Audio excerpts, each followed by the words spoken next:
The model melody in Orthodox liturgical singing. In terms of the poetic structure, all hymns in the liturgical books of the Orthodox Church can be divided into three groups, irregardless of their place in the liturgical services. To the first group belong the hymns that are called idiomelon.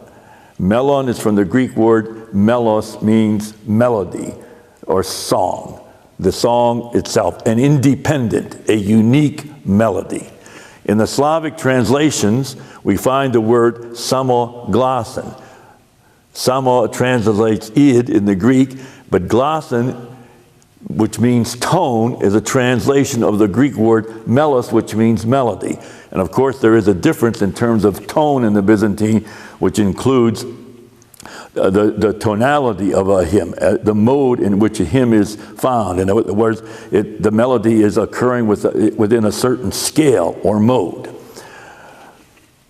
But for the Slavs, their hymns, their translations of hymns that are called in the Greek idiomelon are referred to as samoglasen, a unique or an independent melody. This melody might be sung 2 or 3 times at a particular service. And even it might be sung 1 or 2 times throughout the liturgical year. However, it's related only to the hymn text and the melody. Both are unique. To the second group belong those hymns that are referred to in the Greek as avtomelon, the melody itself, if you want. The Slavic translation, samopodoben. Itself translates avto, but podoben means similar to. Well, in the Greek, the avtomelon served the purpose of a model for the singing of other text. So in the Greek, avtomelon, and in the Slavic, it's the same function or purpose. The hymn was a model or a pattern for the singing of other hymns. To the third group fall those hymns that are classified as prosomia. Prosomia in the Greek means similar to or resembling. The Slavs translated that as podoben, which is a more or less exact translation of prosomia. And that is the melody that follows the pattern, that is similar to or resembling the pattern. Classified among the hymns in tone 2 are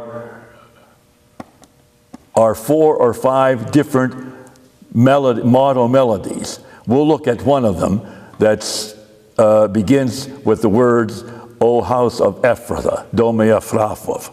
This serves as a pattern melody for the singing of many hymns that are appointed for the Vesper services throughout the liturgical year, especially at great feast, at small Vespers.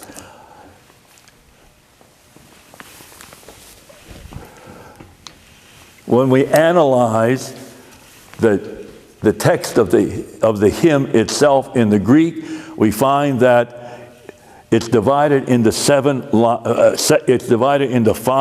lines. The first line has 6 syllables, the second 7, third 7, fourth 7, and fifth 8. So almost the identical number of lines in the hymn. And one can see, when looking at the black, that basically there are 2 major accents in each line following at almost identical places.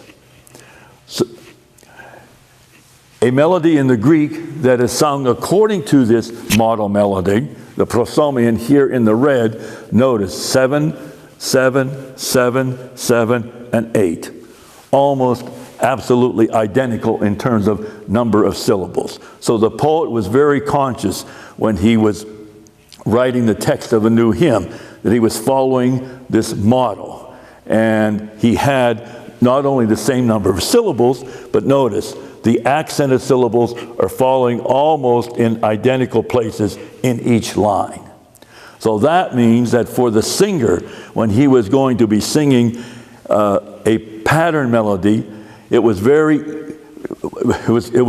easy for him if he knew the model melody, to sing then the pattern melody, because the accented syllables were following in exactly the same place in each line. So melody, accented syllables in the melody corresponded to the accented syllables in the textual line. When it came to the Slavic translations, this was not so simple.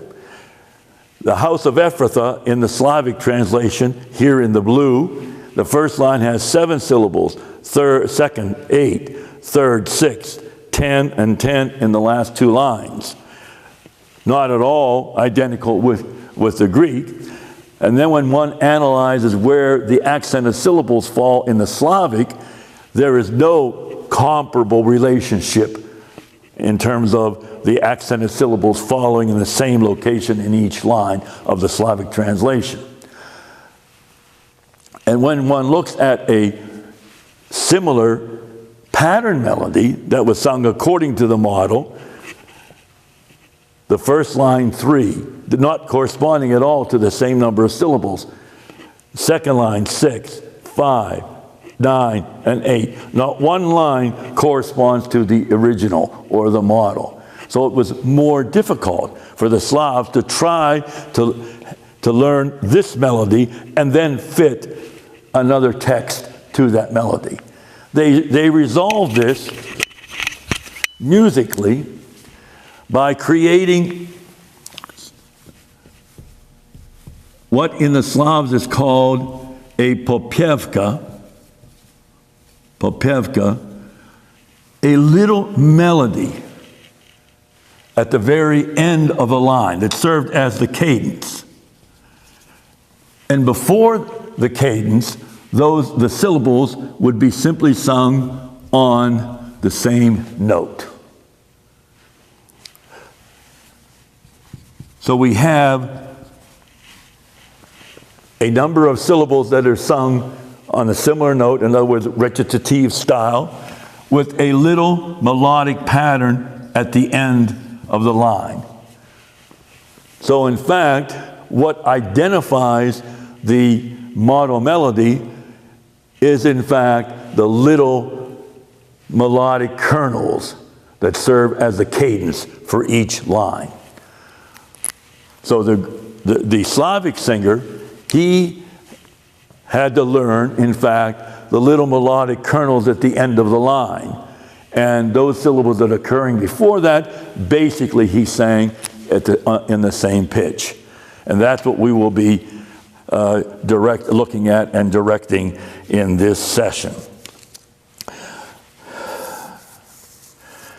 The use of these pattern melodies was very, very popular, for it added very much to the musical festivity of a certain feast day. So the texts that were associated with a particular saint or feast that's being commemorated on a liturgy on a certain day in the calendar year the text would be using a number of different model melodies. So there would be a set of three stihira, 3 hymns that would be sung according to a particular model melody. And these would be followed by 3 other hymns that would be sung to a different pattern melody. So the service itself was comprised of a good number of different melodies. It became almost a festival of music concert.